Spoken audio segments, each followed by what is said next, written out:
Assalamualaikum warahmatullahi wabarakatuh. Bagaimana kabarnya hari ini soleh-solehah? Semua sehat? Alhamdulillah. Jumpa kembali ya hari ini di pembelajaran tematik. Kita masuk ke tema 9, subtema 2, pembelajaran ketiga. Disimak dengan baik video berikut ini sampai dengan selesai. Semoga setelah menyimak video ini ada ilmu yang kalian dapatkan. Oke, ada beberapa pokok bahasan yang kita pelajari pada hari ini. Yang pertama, ciri-ciri bahasa iklan media elektronik. Yang kedua, peristiwa yang mencerminkan persatuan dan kesatuan bangsa. Dan yang ketiga, produk hasil kegiatan ekonomi masyarakat. Kita mulai dari pokok bahasan yang pertama. Baik, kita masuk ke pokok bahasan yang pertama mengenai ciri-ciri bahasa iklan media elektronik. Pada pertemuan sebelumnya, kita sudah mempelajari mengenai ciri-ciri iklan, di mana iklan media elektronik disampaikan dapat melalui berbagai media, di antara televisi, radio, papan reklame, media internet, dan lain-lain. Selain itu, pesan dalam iklan media elektronik disampaikan secara singkat. Ya, nah, selain secara durasinya yang singkat, dalam sebuah iklan dengan media elektronik juga ada satu hal lagi yang perlu kita perhatikan, yaitu penggunaan bahasa. Nah, bahasa ini memiliki peranan yang sangat penting dalam sebuah iklan. Bahasa dalam iklan tentunya harus dapat meyakinkan dan memengaruhi pembaca atau pendengarnya terhadap produk yang ditawarkan atau produk yang diiklankan. Nah, bahasa yang digunakan dapat berupa bahasa formal maupun bahasa non-formal. Nah, seperti apa contohnya? Kita lihat contoh iklan berikut ini. Baik, sekarang kalian bisa perhatikan dua buah iklan berikut ini dan kita bandingkan bahasa yang digunakan pada iklan ini ya. Coba kita lihat dari iklan yang pertama. Oke, 7-10 orang anak Indonesia kekurangan gizi sarapan. Sarapan sehat, menggunakan energen. Ini iklannya, kita perhatikan kata-kata yang ada pada iklan tersebut.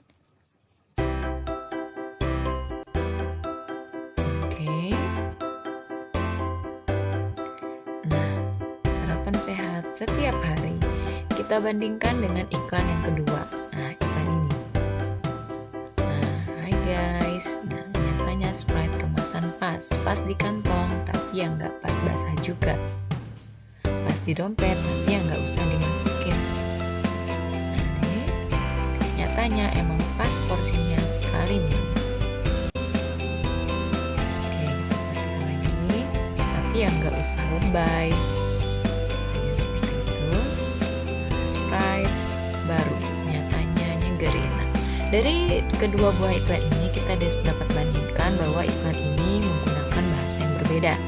Pada iklan yang pertama menggunakan bahasa yang cukup formal ya. Nih contoh bahasanya.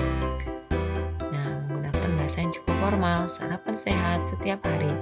Sementara di iklan yang kedua menggunakan bahasa yang sedikit santai atau kurang formal. Ada hi guys tadi ya. Kemudian ada kata nggak usah, nggak pas, nah seperti itu. Nah, nyatanya, nyegerin, nah seperti itu. Merupakan kata-kata yang tidak formal ya atau non formal ya.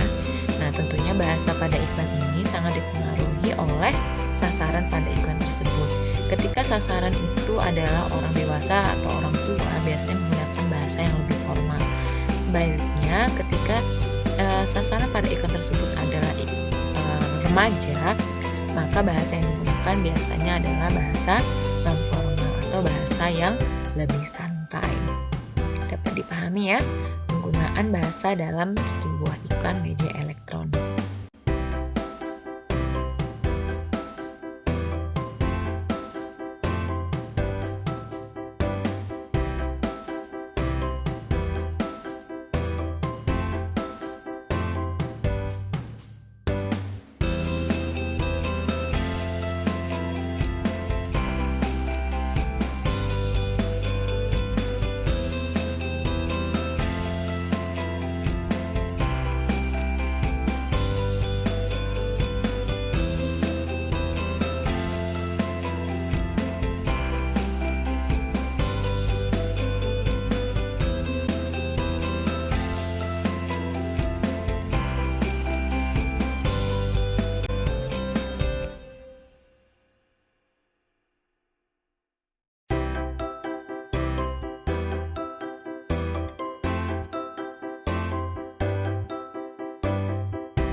materi selanjutnya yaitu mengenai peristiwa yang mencerminkan persatuan dan kesatuan bangsa.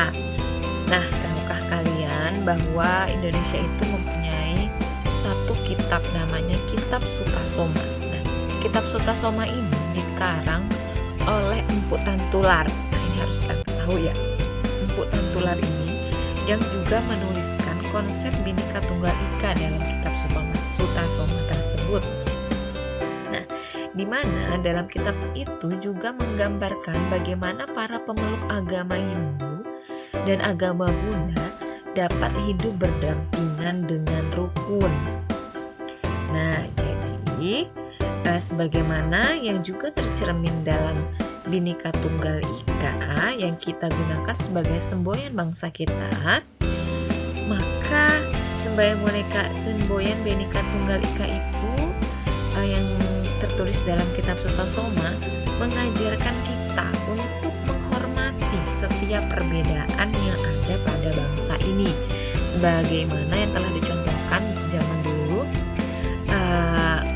sikap yang menghormati perbedaan antara orang yang beragama Hindu dan orang yang beragama Buddha saat zaman Kerajaan Majapahit ya. Saat itu masih zaman Empu Tantular ya, sehingga dia mengarang Kitab Sutasoma untuk mencerminkan toleransi. Nah, bagaimana sih sikap memelihara persatuan dan kesatuan?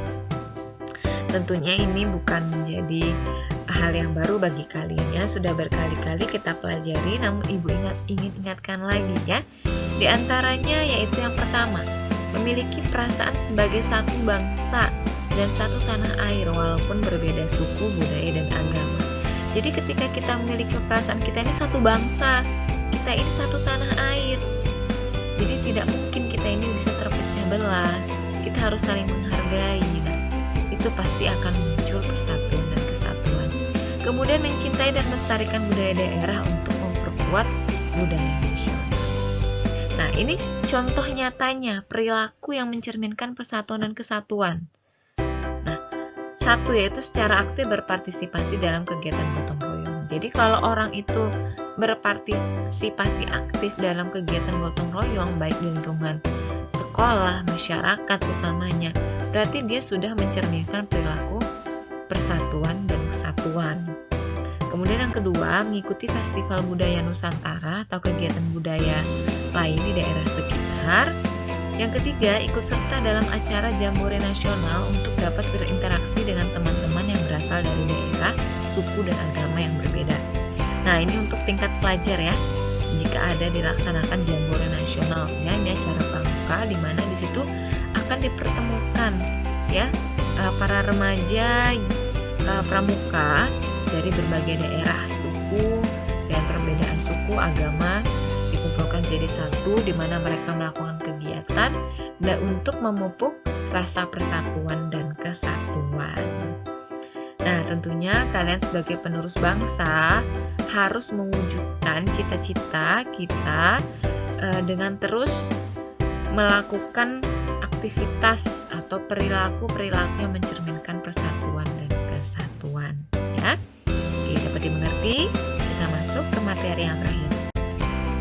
Materi yang terakhir mengenai produk hasil kegiatan ekonomi masyarakat. Nah, sebagaimana yang sudah kita pelajari sebelumnya bahwa kegiatan ekonomi. Nah, kegiatan ekonomi itu adalah kegiatan yang dilakukan oleh manusia untuk memperoleh barang atau jasa.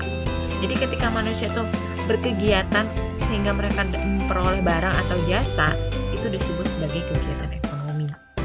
Nah, tentunya kegiatan ekonomi itu dilakukan untuk apa? Dengan tujuan agar masyarakat dapat memenuhi kebutuhan dan mencapai kemakmuran hidupnya. Ketika kita mencari barang dalam kegiatan ekonomi dan kita bisa menggunakan barang atau menikmati barang tersebut, berarti kita sudah dapat memenuhi kebutuhan kita. Artinya kemakmuran pun sudah tercapai. Nah, tahukah kalian bahwa jenis kegiatan ekonomi yang dilakukan di masyarakat Indonesia itu sangat beragam. Nah, keberagaman itu tentunya dipengaruhi oleh, siapa yang masih ingat? Ya, kenampakan alam atau sumber daya alam ya. Sumber daya alam yang ada di suatu daerah. Nah, oleh karenanya dari kegiatan ekonomi masyarakat di setiap daerah pun berbeda-beda. Nah, produk yang dihasilkan pun berbeda. Produk hasil kegiatan ekonomi merupakan potensi ekonomi yang dapat dikembangkan untuk meningkatkan kesejahteraan masyarakat suatu daerah. Nah, ada produk yang menjadi produk unggulan dari daerah-daerah. Nah, produk unggulan itu merupakan produk yang dikembangkan di suatu wilayah atau daerah karena memiliki keunikan tertentu. Nah, selain memiliki keunikan tertentu, biasanya produk unggulan itu merupakan pemanfaatan dari sumber daya alam maupun sumber daya manusia dari daerah tersebut, sehingga terciptalah sebuah produk unggulan dari suatu daerah. Diulangi dengan memanfaatkan sumber daya alam. Jadi apa yang ada di alam daerah tersebut atau yang menjadi kelebihan daerah tersebut, atau sumber daya manusianya. Manusianya itu terampil di bidang apa, terlatih di bidang apa daerah tersebut, sehingga muncullah sebuah produk unggulan. Nah, perbedaan produksi hasil kegiatan ekonomi tadi merupakan potensi ekonomi yang dapat dikembangkan. Nah, dapat dikembangkan suatu daerah sehingga daerah tersebut dapat sejahtera ya, dapat sejahtera. Ada kegiatan ekonomi berarti ada penghasilan, berarti masyarakatnya pun sejahtera. Nah, coba kita lihat bagaimana contoh-contoh produk unggulan dari tiap-tiap daerah. Berikut ini. Nah, ini merupakan kerajinan dari kulit-kulit ya. Ada topi kulit, sabuk kulit, sepatu kulit, dompet kulit. Nah, semua kerajinan kulit ini berasal dari Garut. Nah, Garut merupakan salah satu daerah yang mengembangkan industri kerajinan kulit dengan memanfaatkan bahan baku kulit sapi dari peternakan sapi yang banyak terdapat di Garut. Jadi di Garut itu banyak juga peternakan sapi yang salah satunya dimanfaatkan kulit sapinya untuk membuat kerajinan atau industri kerajinan kulit ya, seperti ini. Jadi Garut itu terkenal dengan bahan-bahan berbahan dasar kulit ya. Oke, yang kedua ini adalah kerajinan topeng dari Bali. Tentunya kerajinan topeng dari Bali ini juga merupakan produk unggulan dari Bali, karena tentunya kebudayaan yang ada di Bali menjadi sumber potensi dari kerajinan ini ya. Kemudian ada lagi kerajinan gerabah dari Samosir. Nah, ini juga cukup terkenal. Jadi di Samosir itu banyak masyarakatnya yang membuat kerajinan gerabah dan mereka sangat terampil. Jadi ini merupakan sumber daya manusianya sekaligus sumber daya alamnya yang mendukung produk unggulan ini.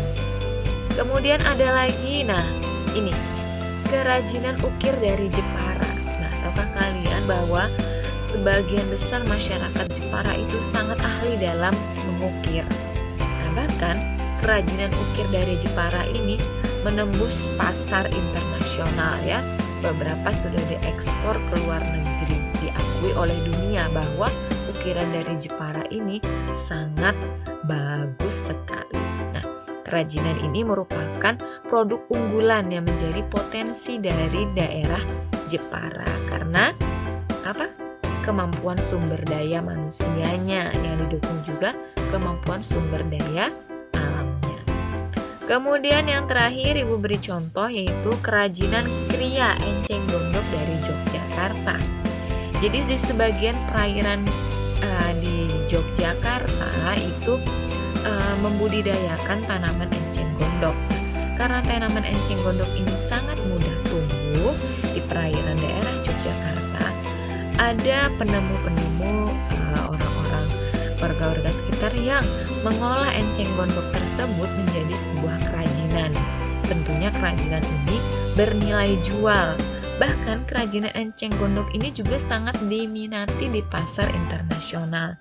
karena keunikannya ya dari enceng gondok tersebut. Nah, berbagai kerajinan ini merupakan kegiatan ekonomi yang menjadi potensi dari tiap-tiap daerah, produk unggulan dari tiap-tiap daerah yang memberikan kegiatan ekonomi sehingga masyarakatnya yang ada di daerah-daerah tersebut dapat sejahtera. Oke, dapat dimengerti ya. Bagaimana dengan daerah kita sendiri dari Kalimantan? Apa yang menjadi produk unggulan kita? Ayo kita pikirkan bersama ya. Oke, nah latihan soal hari ini, carilah sebuah iklan di televisi, kemudian kalian perhatikan bahasa yang digunakan pada iklan tersebut. Nah, kemudian kalian jawab pertanyaan berikut ya. Nama produk iklannya apa? Misal kalian pilih produk iklan apa ya. Kemudian kalian tentukan kalimatnya pada iklan tuh apa saja. Ya, apa sih kalimat yang menyerupakan kalimat persuasifnya? Nah, setelah kalian menemukan kalimatnya, kalian tentukan kalimatnya itu termasuk bahasa formal atau bahasa non formal ya. Nah, kemudian yang tugas yang kedua yaitu kalian amati juga kegiatan ekonomi apa sih yang ada di wilayah Samarinda yang menjadi ciri khas kota Samarinda. Nah, produk unggulan dari kota Samarinda apa? Ya, cukup dua itu saja soalnya. Semoga kalian dapat memahami materi pada hari ini. Terima kasih sekali lagi atas perhatian anak-anak. Ibu ucapkan terima kasih dan Ibu akhiri. Wassalamualaikum warahmatullahi wabarakatuh.